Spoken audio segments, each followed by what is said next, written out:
2022년 견우 직녀달 28번째 날 목요일 저녁 기도 나눔입니다. 이 기도를 들으시는 모든 분들에게 하나님의 위로와 은총과 복주심이 함께 하시기를 소망합니다. 오늘 함께 나눌 말씀은 예레미야 29장 4절에서 9절까지 말씀입니다. 나 만군의 주 이스라엘의 하나님이 말한다. 내가 예루살렘에서 바빌로니아로 잡혀가게 한 모든 포로에게 말한다. 너희는 그곳에 집을 짓고 정착하여라. 과수원을 만들고 그 열매도 따먹어라. 너희는 장가를 들어서 아들, 딸을 낳고 너희 아들들도 장가를 보내고 너희 딸들도 시집을 보내어 그들도 아들, 딸을 낳도록 하여라. 너희가 그곳에서 번성하여 줄어들지 않게 하여라. 또 너희는 내가 사로잡혀 가게 한 그 성읍이 평안을 누리도록 노력하고 그 성읍이 번영하도록 나 주에게 기도하여라. 그 성읍이 평안하여야 너희도 평안하기 때문이다. 나 만군의 주 이스라엘의 하나님이 분명히 말한다. 너희는 지금 너희 가운데 있는 예언자들에게 속지 말고 점쟁이들에게도 속지 말고 꿈쟁이들의 꿈 이야기도 고지 듣지 말아라. 그들은 단지 나의 이름을 팔아서 너희에게 거짓 예언을 하고 있을 뿐이다. 그들은 내가 보낸 자들이 아니다. 나 주의 말이다.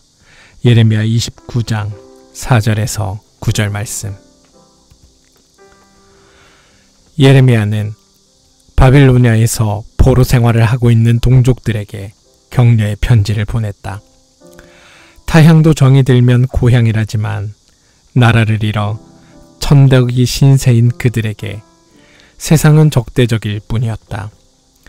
그들은 복역의 때가 끝나 고국으로 돌아갈 날만을 학수고대하며 살았다. 그들의 일상은 고통 그 자체였다. 조롱하는 눈빛에 상처를 입고 무시하는 말투에 마음 상하고 물리적인 폭력에 시달렸다. 가진 것이 없다고, 지켜줄 나라가 없다고, 마치 인격이 없는 사람처럼 취급을 당했던 것이다. 분하지만 상황을 바꿀 힘조차 없었다. 그들을 향해 예레미야는 이렇게 말한다. 너희는 그곳에 집을 짓고 정착하여라. 과수원도 만들고 그 열매도 따먹어라. 너희는 장가를 들어서 아들, 딸을 낳고 너희 아들들도 장가를 보내고 너희 딸들도 시집을 보내어 그들도 아들, 딸을 낳도록 하여라. 너희가 그곳에서 번성하여 줄어들지 않게 하여라. 예레미야는 뿌리 뽑힌 백성에게 속히 자유의 몸이 될 것이라는 헛된 꿈을 버리고 현실에 충실하라고 권고하고 있다. 비록 남의 땅에 살고 있는 나그네 신세이고 아무데도 속한 데 없는 설당 잃은 사람들이지만 바로 그것을 삶의 터전으로 여기고 지금 여기의 삶을 살라는 것이다. 봄 되면 울면서 씨라도 씨를 뿌리고 또 때가 되면 돕는 배필을 만나 아들, 딸을 낳으며 일상의 삶을 회복하고 자식들이 장성하면 짝을 지워주라는 것이었다.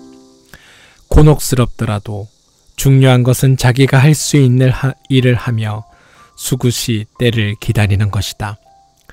하지만 예레미야의 권고는 거기에서 그치지 않는다. 그는 목소리만 들어도 얼굴만 보아도 지가 떨려오는 압제자들의 성읍이 평안을 누리도록 노력하고 그 성읍의 번영을 위해 기도하라고 권한다. 그것은 민족에 대한 배신도 약자의 비겁한 굴종도 아니다. 그들에게 무엇보다 중요한 것은 살아남는 것이었다. 제사장들이 바빌로니아에서 기록한 창조 이야기에서 하나님은 사람에게 생육하고 번성하여 땅에 충만하여라 라고 축복하셨다. 마음에 이는 증오심과 원망의 노예가 되어서는 안 된다. 승자의 오만한 여유를 즐기는 이들보다 더 큰 정신의 힘을 보여주어야 한다. 그게 이기는 길이고 사는 길이다. 애굽에 팔려간 요셉, 다니엘과 세 친구는 하나님이 주신 지혜를 활용하여 살아남았다. 어느 곳에서 무슨 일을 하든 그리스도인의 소명은 누군가에게 축복이 되는 것이다. 내가 여기 있다는 사실이 누군가에게 힘이 되고 위로가 되고 소망이 된다면 얼마나 고마운 일인가. 믿음의 사람들은 누구라도 다가와 친밀하게 머물고 다른 이들의 말에 귀를 기울이고 또 편하게 자기 이야기를 나눌 수 있는 우정의 공간을 만드는 일에 마음을 써야 한다. 오늘의 기도. 하나님, 삶의 무게가 우리를 짓누를 때마다 마음속 깊은 곳에 숨어있던 의심이 머리를 듭니다. 하나님은 전능하신가? 하나님은 선하신가? 하나님은 우리를 사랑하시는가? 우리가 겪고 있는 시련을 못 본 채 하시는 하나님이 원망스럽기도 했습니다.